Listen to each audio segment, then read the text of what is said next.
Hello friends, welcome back to our YouTube channel. आप सभी का हमारे यूट्यूब चैनल पे बहुत बहुत स्वागत है। आज है स्पोकन इंग्लिश कोर्स का डे 7। इसमें क्या होता है ना कि मैं कुछ अलग अलग टॉपिक लेके आती हूँ जो कि हम लोग स्पोकन इंग्लिश में काफ़ी ज़्यादा यूज़ करते हैं। तो इसमें मैं आपको बताने वाली हूँ स्ट्रक्चर के साथ स्पोकन इंग्लिश यूजेस, यानी कि आपको एग्जांपल्स भी मिलेगी, रियल लाइफ एग्जांपल्स जो कि हम लोग रियल लाइफ में डेली बात करते हैं। ठीक है, और कॉमन मिस्टेक यानी कि ज़्यादातर लोग क्या गलतियाँ करते हैं, एंड प्रैक्टिस के साथ भी। तो इस चैनल को सब्सक्राइब कर लीजिए एंड बहुत ही अमेजिंग इस चैनल पे आपको वीडियोस मिल जाएगी, ग्रामर प्रैक्टिस मिल जाएगी, अलग अलग टॉपिक्स पे आपको मिल जाएगी, प्रैक्टिस सेशन मिल जाएगी। तो आप चैनल को सब्सक्राइब कर लीजिए। चलिए हम आगे बढ़ते हैं, स्टार्ट करते हैं बीइंग से। देखो, हम लोग कई बार क्या होता है ना, बीइंग का यूज़ अपने स्पोकन इंग्लिश में करते हैं। तो यहाँ पे बीइंग का यूज़ हम लोग 3 तरीके से देखेंगे। एक तरीके का बीइंग का यूज़ नहीं होता है, 3 तरीके से होता है। तो यहाँ पे बीइंग का बेसिकली क्या होता है ना, मतलब होने का कारण, यानी कि किसी भी चीज़ के होने का कारण।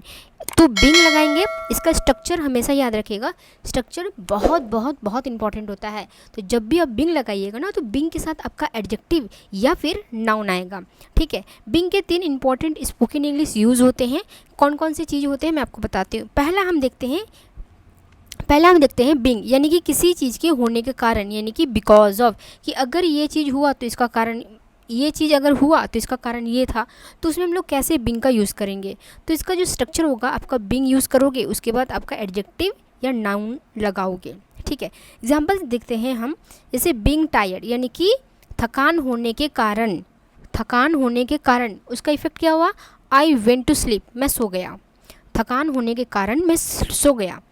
बीइंग बिजी, यानी कि बिजी होने के कारण I could not call you, मैं तुम्हें कॉल नहीं कर पाया। ठीक है, बीइंग सिक, यानी कि बीमार होने के कारण सी स्टेड होम, वह घर पर रही। ठीक है, तो यहाँ पे क्या हुआ ना, बीइंग टायर्ड यानी कि थकान होने के कारण, बीइंग बिजी होने के कारण, बीइंग सिक। तो यहाँ पे सिक, बिजी, टायर्ड, ये क्या है, ये आपका एडजेक्टिव है। क्यों, मैंने पहले ही कहा था बीइंग के बाद हम लोग एडजेक्टिव लगाएंगे। उसके बाद जो आपका सेंटेंस होगा वो आप लगा दोगे रीज़न। तो थकान होने के कारण वो सो गई, बिजी होने के कारण कॉल नहीं कर पाया, बीमार होने के कारण वो घर पे रही। तो यहाँ पे बीइंग हम किसी चीज़ के रीज़न के होने के कारण के लिए भी हम यूज़ करते हैं। ये पहला हुआ। दूसरा हम देखते हैं बीइंग, यानी कि किसी का बिहेवियर के लिए भी हम बीइंग का यूज़ करते हैं। जैसे कि सब्जेक्ट इसमें लगाएंगे। क्यों सब्जेक्ट लगाएंगे, हम जैसे मान लीजिए किसी के बिहेवियर के बारे में बात कर रहे हैं, तो वो किसका बिहेवियर होगा, किसी ना किसी सब्जेक्ट, यानी कि किसी ना किसी पर्सन का ही तो बिहेवियर के बारे में बात करेंगे ना। तो इसीलिए सब्जेक्ट इंपॉर्टेंट है, और जैसा सब्जेक्ट होगा वैसा हम हेल्पिंग वर्ब लगाएंगे। ठीक है, अगर सिंगुलर हुआ तो इज़, अगर आई हुआ तो एम, और अगर प्लूरल हुआ तो आर। तो सब्जेक्ट के अकॉर्डिंग हम हेल्पिंग वर्ब लगाएंगे। उसके बाद यहाँ पे बीइंग है, बीइंग के बाद हम लोग एडजेक्टिव लगाते हैं, राइट। तो इस तरह से, यानी कि बीइंग हम लोग किसी के बिहेवियर के बारे में जब बात करेंगे तो हम लगाएंगे। क्लियर। अब जैसे एग्जाम्पल देखते हैं, यू आर बीइंग रूड, तुम बहुत बदतमीज़ कर रहे हो, या फिर तुम बहुत बदतमीज़ी कर रहे हो। ठीक, यू आर बीइंग रूड, यानी कि किसके बारे में, यानी कि ये इंसान क्या है, रूड है।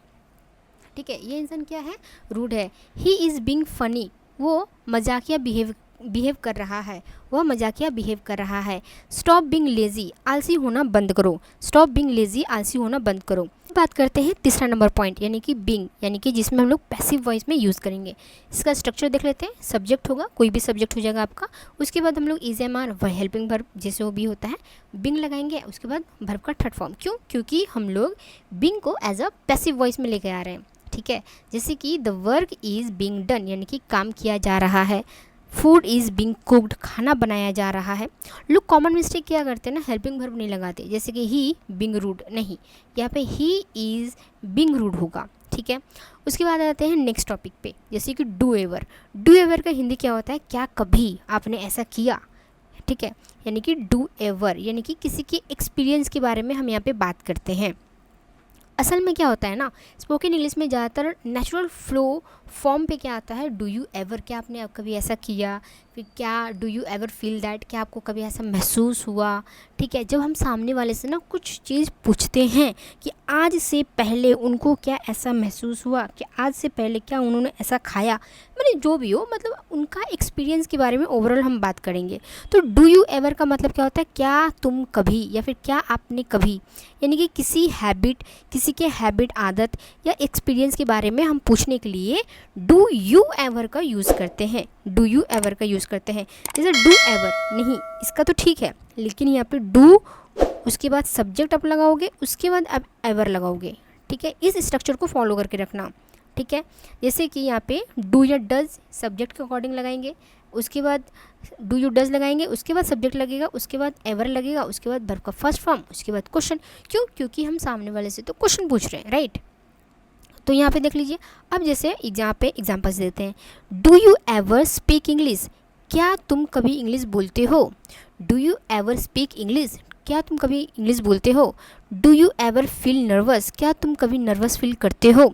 Does she ever call you, क्या वह तुम्हें कभी कॉल करती है।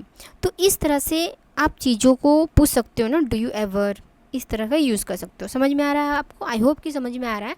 तो चैनल को सब्सक्राइब कर दीजिए, वीडियो को लाइक कर दीजिए, क्योंकि बहुत ही अमेजिंग वीडियोस इस चैनल पे आती है। अब बिलीव नहीं करिएगा, बाकी चैनल से इस पर काफ़ी अलग एंड मतलब अमेजिंग बेसिक एडवांस लेवल पे आपको सिखाया जाता है।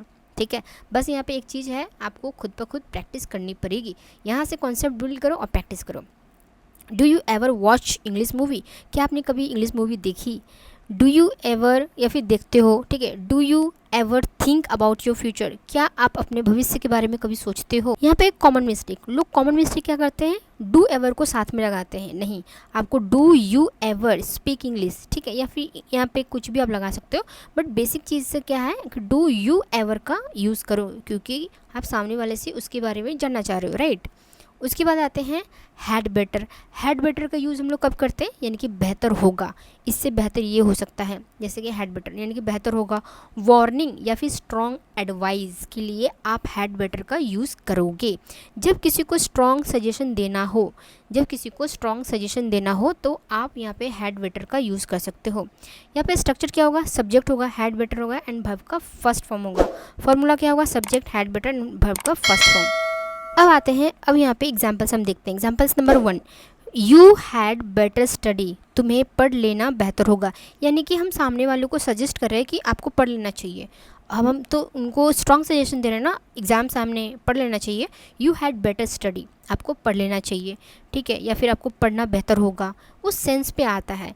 We had better leave now, अब हमें निकल जाना बेहतर होगा, ठीक है, अब हमें निकल जाना बेहतर होगा, या फिर अब हमें निकल जाना चाहिए, ठीक है। He had better stop smoking, उसे स्मोकिंग बंद कर देनी चाहिए। He had better stop smoking, उसे स्मोकिंग बंद कर देना चाहिए। नेगेटिव स्ट्रक्चर में क्या होगा, सब्जेक्ट होगा, हैड बेटर नॉट का यूज़ करेंगे, वर्ब का first form. You had better not waste time, आपको समय बर्बाद नहीं करना चाहिए, आपको समय बर्बाद करना नहीं चाहिए, ठीक है। तो इस तरह से आप यू हैड बेटर, जब आप सामने वालों को, सिंपल सी बात है, ध्यान में रखिएगा, जब आप सामने वालों को स्ट्रॉन्ग सजेस्ट कर रहे हो, बेसिक सी, मतलब कि उसको करना ही करना है, तो वहाँ पे आप हैड बेटर की ये करते तो शायद अच्छा होता, आप कर लेना, ठीक है, इस तरह का। जैसे कि you had better sleep early, आपको जल्दी सो जाना चाहिए, आप स्ट्रॉन्ग सजेशन कर रहे हो, ठीक है। We had better hurry up, हमें जल्दी करना चाहिए। लोग कॉमन मिस्टेक करते हैं, you had better to study, to यहाँ पे लगाते हैं, टू नहीं लगना होगा आपका, you had better study, to नहीं लगता, ठीक है, क्लियर। अब यहाँ पे आते हैं मीन टू। मीन टू का मतलब क्या होता है, इरादा था या फिर मीन फॉर, ठीक है। जैसे कि हम लोग बोलते हैं आई डिडंट मीन दैट, मुझे, मेरा ये मतलब नहीं था, हम लोग बोलते हैं, ठीक है। जैसे मीन टू यानी कि करना था, इंटेंडेड था, पर्पस था, ठीक है। एग्जाम्पल्स देखते हैं, पहले इसका स्ट्रक्चर देख लेते हैं। सब्जेक्ट होगा, वॉज वर लगाना, ठीक है, मीन टू के पहले आपका जो हेल्पिंग वर्ब लगेगा वो आपका वॉज वर लगेगा, उसके बाद मीन टू एंड वर्ब का फर्स्ट फॉर्म, ठीक है। एग्जाम्पल्स देखते हैं यहाँ पे, I was mean to call you, मुझे तुम्हें कॉल करना था। पास्ट टेंस के लिए आप मीन टू का यूज़ करोगे और यहाँ पे पास्ट हेल्पिंग वर्ब लगाओगे, ठीक है। I was mean to call you, मुझे तुम्हें कॉल करना था। This phone is mean to help students, यह फ़ोन स्टूडेंट्स की हेल्प के लिए है। We were mean to meet yesterday, हमें कल मिलना था, ठीक है। उसके बाद यहाँ पे स्पोकन पे आते हैं। देखो, I was mean to study but I slept, मुझे पढ़ना चाहिए था लेकिन मैं सो गया, ठीक है। This course is mean to improve English, यह कोर्स इंग्लिश के लिए इंग्लिश इम्प्रूव के लिए बेहतर है, ठीक है। I mean to called you, नहीं ये गलत होगा। आई वॉज, क्योंकि यहाँ पे आप हेल्पिंग वर्ब लगाओगे, वॉज वर आप सब्जेक्ट के अकॉर्डिंग लगाना, भूलना मत, ठीक है। जैसे I was mean to call you, मुझे तुम्हें कॉल करना चाहिए था, ठीक है। उसके बाद यहाँ पे एक बार रिवीजन टेबल देख लेते हैं। देखो, बिंग का मतलब क्या होता है, किसी चीज़ का होने का कारण। अब जब भी बिंग लगाएंगे उसके साथ हम एडजेक्टिव लगाएंगे, जैसे being tired, being slept. Do you ever, यानी कि क्या कभी, तो इसके साथ do subject, ever and verb का first form. Do you ever read, क्या आपने कभी पढ़ा। हैड बेटर, यानी कि इससे बेहतर, ये करोगे तो बेहतर हो सकता है, स्ट्रॉन्ग सजेशन के लिए। तो सब्जेक्ट होगा, हैड बेटर होगा, एंड वर्ब का फर्स्ट फॉर्म होगा। यू हैड बेटर स्टडी, आपको पढ़ लेना बेहतर होगा, ठीक है। जैसे कि हम सामने बोलते हैं ना, आपको पढ़ लेना बेहतर होगा, आप टीवी देख रहे हो, इससे बेहतर कि आपको पढ़ लेना चाहिए, तो वो सेंस पे आता है। मीन टू, यानी कि करना था। जब पास्ट टेंस पे आते हैं तो हम पास्ट हेल्पिंग वर्ब लगाएंगे, यानी कि वॉज वर लगाएंगे। तो सब्जेक्ट होगा, वॉज वर होगा, सब्जेक्ट के अकॉर्डिंग लगाएंगे। मीन टू होगा, वर्ब का first form. I was mean to call you, मुझे आपको कॉल कर लेना चाहिए था, ठीक है। अब यहाँ पे देखो रियल लाइफ कन्वर्सेशन यहाँ पे क्या कैसे होती है। मदर है, सन है, मदर है, ठीक है। मतलब ये 4 सेंटेंस है, कैसे बात करते हैं। मदर बोलती है you had better study now, you had better study now, तुम्हें अभी पढ़ लेना चाहिए। सन बोलता है, यानी कि बेटा बोलता है, मॉम, माँ, I was mean to study, मुझे पढ़ना चाहिए था, बट आई गॉट टायर्ड, लेकिन मैं थक गया, ठीक है। मदर बोलती, फिर माँ बोलती है do you ever focus seriously, क्या तुमने कभी सीरियसली फोकस किया, ठीक है। सन बोलता है sorry I am being lazy, मैं लेज़ी हूँ, ठीक है। तो इस तरह से रियल लाइफ में आप इन सब चीज़ों को कैसे यूज़ कर सकते हो। आई होप कि आपको वीडियो पसंद आई है। तो अगर मैं आपको यहाँ पे कुछ प्रैक्टिस दे रही हूँ, इसका आंसर आप मेरे को कमेंट बॉक्स पे लिखिए। देखिए, जब तक प्रैक्टिस नहीं करिएगा तब तक फिर कैसे आप सीखोगे, राइट। तो प्रैक्टिस करोगे, गलती हो जो भी हो एटलीस्ट लिखो, ठीक है। इसका जो करेक्ट आंसर होगा मैं आपको कम्युनिटी पोस्ट पे दे दूँगी। तो आई होप कि वीडियो आपको पसंद आई है। तो वीडियो को प्लीज़ एक बार लाइक कर दीजिए, एंड चैनल पर नए हैं सीखने के लिए आप चैनल को सब्सक्राइब कर सकते हैं, एंड कमेंट करके आप हमें ज़रूर बताएं कि आपको ये वीडियो कैसे लगी है। Thank you so much for watching, मिलते हैं अगले वीडियो पे। टेक केयर, बाय बाय, अपना ख्याल रखिएगा।